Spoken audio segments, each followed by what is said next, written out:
I needed to do, but I still had this tremendous pressure and head banging back here, even though I was still on the Dilantin and the dexamethasone, which at one moment made me jittery, and the next minute I was half asleep in the chair. In addition to the treatments prescribed by Dr. Glaser, Mel was referred to Tom Tam, a renowned Qigong master in Boston's Chinatown. My first experience with Tom Tam was, I was a little nervous. I didn't know what to expect. I had seen the Ayurvedic doctors and what they had to offer, and I walked into Tom's office, and he didn't really make eye contact. He was standing over his desk listening to me explain that I had been diagnosed with inoperable brain cancer, and he waved his hand over me like that and didn't really look at me, and I thought, you know, what is he doing? And then he looked me in the eye and he said, spleen blockage.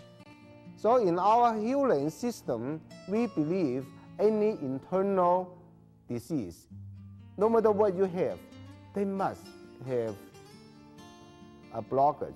We just focus, open the blockage to use the Qigong for healing. Using acupuncture and his proprietary healing methods, Master Tom Tam was able to ease Mel's tumor-related symptoms.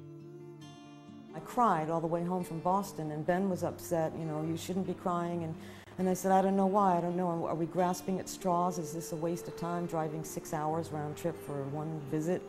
And how am I going to get healed, and how is this going to work? By the doctor's diagnosis, she only have 6 weeks to live. So I require their family, you must daily at home do it, because they live in more than 2 hours driving here. That fall, he started a class in the Danvers, Massachusetts area, so we learned the Qigong therapy from him. It's nice to be involved in a whole new field of study like that, with a great interest and great import. So we went on with this, and during that time, I saw Tom twice a week thereafter for the next 6 months. Using the techniques taught by Master Tom Tam and following Dr. Glaser's recommendations, Mel weaned herself off prescription drugs and focused on an alternative treatment protocol. Mel had lived well past the 6 weeks doctors had given her at the outset. Mel's courage and inner strength helped her face and beat back the biggest challenge of her life. But in yet another unexpected twist, fate was about to deliver one more blow. On the night of September 8th, 2004, our house caught fire. What a nightmare. We were in the bathroom, and we heard the fire alarm go off, and Ben opened the bathroom door, and there was smoke throughout our cabin. We were shouting instructions at one another as we tried to cope with this. The utility room had a furnace in it, and gas lines and gas dryer, and my only thought was that we were going to explode at any minute. I thought, well, we'll call the fire department, we'll be able to save things. He opened the door to the utility room, and flames leapt out at him. It became apparent that, no, we got to get out. We ran down to the neighbor's house. We watched everything, our 34 years together, our parents' antiques, our possessions from ancestors, all burnt up. The fire did give us an opportunity, though, to make this house. In my research about healing, I discovered the power of a circle. So we ordered a round house. That circular pattern is just a really very good healing feeling. In Greek, it's a tetradecagon, and it has 14 sides. And I think it's a really very nice healing energy. Through all of the pressures life brought to bear on her, Mel braved the uncertainty, determined to continue on a positive path. There were some times when I lost hope. About 1 year from the time that we had made the initial diagnosis of the lesions in her brain, I saw her again, did a very thorough exam again, and we repeated the MRI, and it essentially showed no change. Towards the end of the Ayurvedic diet program, when I was getting weak and tired, I thought, you know, am I grasping at straws?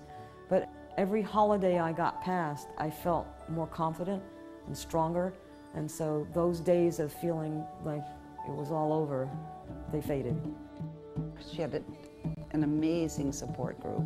We were right there. We wanted to be with her in any way that we could. I'm blessed that I have a son and a husband who went with me to work with Tom Tam and learn his techniques and learn his healing system, and they work on me. A couple of months ago when Mel called me out of the blue and I heard her voice, I couldn't believe it. My jaw dropped. There's no way statistically she's supposed to be here. Her tumor stayed the same. It hasn't progressed. I mean, for me, that's a miracle. The tumors are still there. All these years later, I still have head pressure. I still have problems. The Qigong exercises I do every day help my balance so that I'm not keeling over. I've been very, very lucky. I've learned to be more responsible for myself and my loved ones. If you can find a new path, if you've got a new path, it oftentimes will lead to great things. My role as their primary care physician is to support them on that path and to try to help them on their journey.